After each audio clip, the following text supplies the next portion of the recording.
بسم اللہ الرحمن الرحیم اللہم صلی علی محمد وآل محمد وعجل فرجہم۔ مومنین و مومنات، پیغمبر اکرم کی نصیحتوں کے سلسلہ میں چوتھی نصیحت جو حضرت ابو ذر غفاری سے فرمایا یا ابا ذر اغتنم خمسا قبل خمس، 5 چیزوں کو 5 چیزوں سے پہلے غنیمت جانو۔ کون کون سی؟ شبابہ کا قبل حرمک، اپنے بڑھاپے سے پہلے اپنے شباب کو، اپنی جوانی کو۔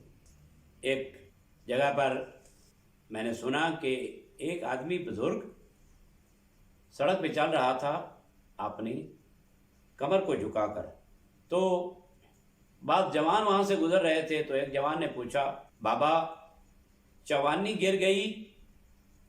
چوانی یعنی 4 آنے، چوانی گر گئی اٹھا رہے ہیں؟ تو اس نے کہا نہیں بیٹا، میری یہاں پر جوانی گر گئی، میں جوانی کو ڈھونڈ رہا ہوں۔ شبابک قبل حرمک، بڑھاپے سے پہلے جوانی کو، جوانی کے ایام کو، جوانی سے خوب استفادہ کرو۔ ایک جوان کو اپنی جوانی کے ایام سے بہترین استفادہ کرنا چاہیے، جوانی کو ضائع نہیں کرنا چاہیے۔ پروردگار عالم نے جوانی دی ہے تو جوانی میں کیا کرنا چاہیے؟ بعض لوگ کہتے ہیں گناہ کر لیا جائے، بڑھاپے میں پہنچیں گے تو توبہ کر لیں گے۔ نہیں، توبہ کردن در جوانی، یہ شعر بھی ہے، در جوانی توبہ کردن شیوہ پیامبری، وقت پیری گرگ ظالم می شود پرہیزگار۔ اگر انسان گناہ گار ہے تو جوانی میں ہی توبہ کر لینی چاہیے، اس وجہ سے کہ جوانی میں توبہ اصل توبہ ہے۔ شیوہ پیمبری یہ جوانی میں توبہ کرنے کا ہے، یہ نہیں کہ بوڑھا ہو گیا، اب بڑھاپے میں انسان کے اعضاء و جوارح تو کام کے نہیں رہے، یہ گناہ کر نہیں سکتے۔ اگر کہے کہ میں اب جو ہے نہیں کرتا ہوں، گناہ نہیں کرتا ہوں، تو اس کے اندر طاقت نہیں ہے، اس کے اندر پاور نہیں ہے، اس کے اندر صلاحیت گناہ نہیں ہے۔ جوان کے اندر صلاحیت گناہ ہے، اور پھر اپنی توبہ کے ذریعے اس سے پیچھے ہٹے تو یہ اصل توبہ ہے۔ شبابک، اپنے شباب کو غنیمت سمجھے کہ خدا نے مجھے یہ جوانی کے ایام عطا کیے ہیں، میں نے جوانی کے ایام سے کیا کرنا ہے، کتنا استفادہ کرنا ہے۔ ہر لحاظ سے جوان کا جو بھی مشغلہ ہے، جو بھی پیشہ ہے، اس کو اپنے ایام جوانی سے خوب استفادہ کرنا چاہیے۔ دوسری چیز وصحتک قبل سقمک، صحت کو بیماری سے پہلے، یعنی ابھی صحت ہے، سلامتی ہے، ابھی اس کی قدر نہیں کر رہا، لیکن جب بیمار ہو جائے گا تو کہے گا اے کاش میں صحیح ہوتا۔ یہی ہے، مثلا انسان جو ہے وہ گھی سے استفادہ نہیں کر سکتا، اور دیہات میں جو پلے بڑے وہ جو گائے کا، بھینس کا گھی، دودھ، اس سے استفادہ کرنا، اور جب دیکھتا ہے کہ پہلوان ہیں اور خوب دوڑ رہے ہیں، کشتی کر رہے ہیں اور خوب دوڑ لگا رہے ہیں، وہ اس غذا کی بنیاد پر اب میں تو مریض ہو گیا، مریض ہونے کے بعد اب میں تو استعمال نہیں کر سکتا، جوں میرا جسم جو ہے وہ لاغری کی طرف اور کمزوری کی طرف جا رہا ہے۔ اب میں دیکھتا ہوں صحت والوں کو، تو مثلا میرا دل چاہتا ہے کاش میں بھی صحت مند ہوتا۔ دیکھتے ہیں بیمارستان میں، ہاسپیٹلز میں جاتے ہیں تو بڑے بڑے جوان جو ہیں، پہلوان جو ہیں، وہ بیماریوں کا شکار ہو کر وہاں پڑے ہوتے ہیں۔ اس سے پہلے کہ ہمیں بیماریاں لگ جائیں، اس سے پہلے اپنی صحت کی قدر کرنی چاہیے، صحت کا خیال رکھنا چاہیے، غذا کا خیال رکھنا چاہیے، مضر غذاؤں کو استعمال نہیں کرنا چاہیے۔ مطلب اسی طرح کے جس طرح کے بوتلیں ہیں، پیپسی ہے، 7 اپ ہے، ایسی چیزیں ہیں، جوانی میں تو پتہ نہیں چلتا ہے ان کے استعمال سے، لیکن اس کا برا اثر جسم پر پڑتا ہے اور جسم جلدی کمزور ہو جاتا ہے۔ اس کی جگہ پر ہمیں دودھ استعمال کرنا چاہیے تھا، ہمیں گھی استعمال کرنا چاہیے تھا، لیکن جو چیز ہمارے جسم کے لیے مفید نہیں ہے، ہماری صحت کے لیے مفید نہیں ہے، مضر ہے، نقصان دہ، ہم اس کو استعمال کر رہے ہیں فقط اس وجہ سے کہ ہماری زبان کا ٹیسٹ ہے اور ہمیں عادت ہے۔ صحتک قبل سقمک وغناک قبل فقرک، اور اپنی غنا، اپنی تونگری، اپنے مالدار ہونے کو اپنے فقیر ہونے سے پہلے اس کی قدر کر لو، اس کو غنیمت سمجھو۔ ایک آدمی کے پاس مثلاً مال آتا ہے، زمین آتی ہے، جائیداد آتی ہے، اس کو سفیہانہ وہ اڑاتا رہتا ہے۔ 1 ایکڑ زمین کا فروخت کیا، اس کو عیش و نوش میں خرچ کر دیا، کھیل تماشے میں خرچ کر دیا۔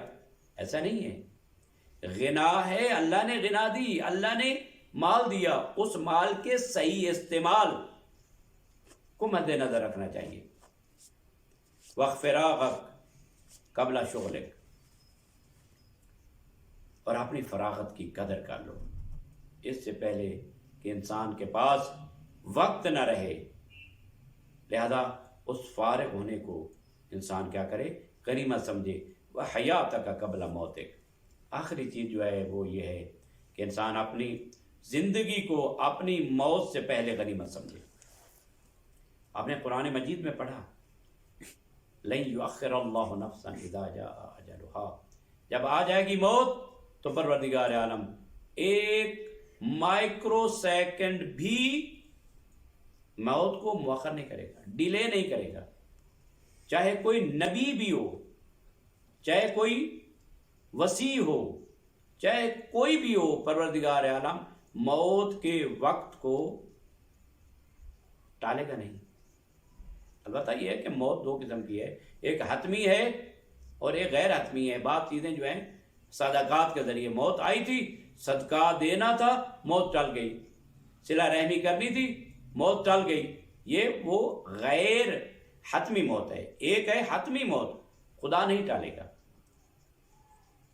آپ کے سامنے مثالیں ہیں، آپ کے سامنے مثالیں۔ شداد نے جنت بنوائی، خداوند متعال نے اس کو اجازت تک نہ دی جنت میں جانے کی، جنت میں جانے کی اجازت تک نہ دی۔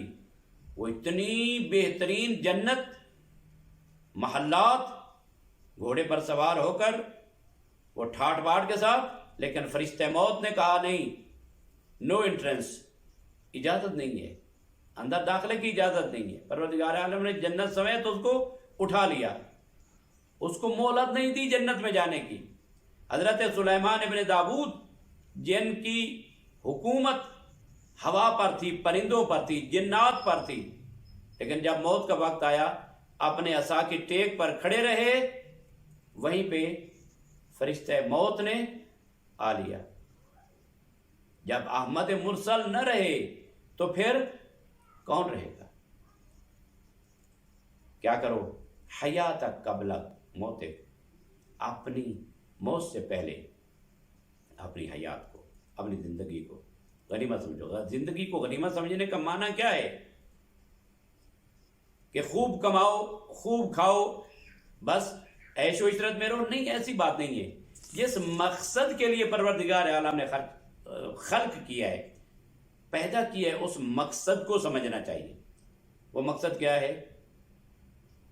وہ مقصد ہے ما خلقت الجن والانس الا لیعبدون، اللہ کی معرفت، اللہ کی عبادت، یہ مقصد حیات ہے۔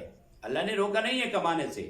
کماؤ، خوب کماؤ، کھاؤ، مال دنیا کماؤ، کھاؤ، اچھا کھاؤ، بہترین پہنو، اس سے کوئی مشکل نہیں ہے، لیکن یہ ہے کہ اپنی زندگی کے ایک مقصد کو سمجھنا چاہیے کہ جب ہم پروردگار عالم کی درگاہ میں جائیں گے، خدا ہمیں پوچھے گا کہ تمہارے اوپر میں نے واجبات کیے تھے، محرمات تھے، حقوق تھے، حقوق الناس تھے، حقوق اللہ تھے، حقوق العباد تھے، والدین کے حقوق تھے، بہن بھائیوں کے حقوق تھے، رشتہ داروں کے حقوق تھے، اپنے ساتھیوں کے حقوق تھے، اپنے معاشرے والوں کے حقوق تھے، اپنے عالم کے حقوق تھے، مسجد کا حق تھا، قرآن کا حق تھا، اہل بیت کا حق تھا۔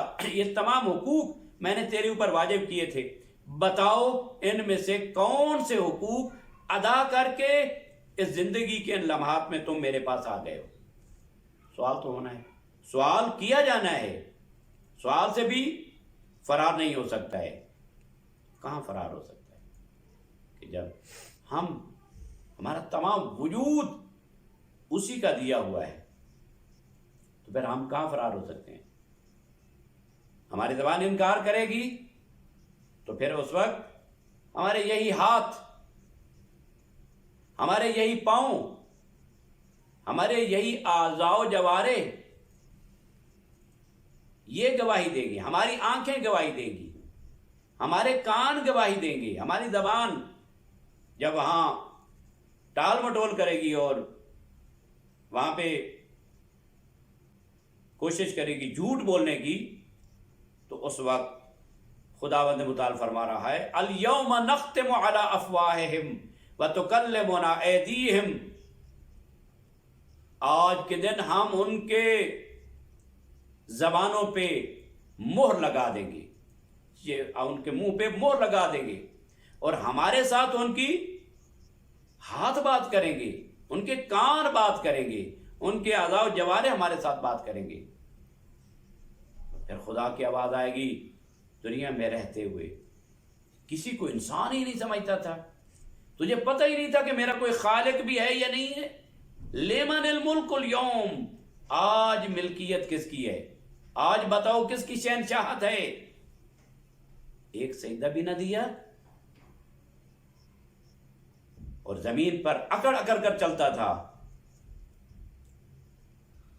آج وہ اکڑنا کہاں گیا؟ تجھے پتہ نہیں تھا؟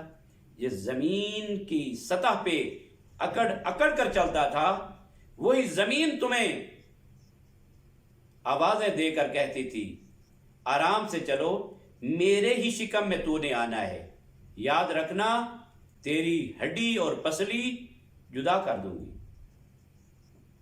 کیا ہے انسان؟ حیات تک اپنا موت سے پہلے اپنی زندگی کو غنیمت سمجھو. کیا مطلب؟ زندگی سے صحیح استفادہ کرو، برے کاموں میں نہ گزارو، اللہ کی اطاعت میں، اللہ کے رسول کی اطاعت میں، ائمہ اہل بیت علیہ السلام کی اطاعت میں، قرآن کی اطاعت میں اپنی زندگی گزارو. یہی زندگی کا صحیح استعمال ہے. السلام علیکم ورحمۃ اللہ وبرکاتہ.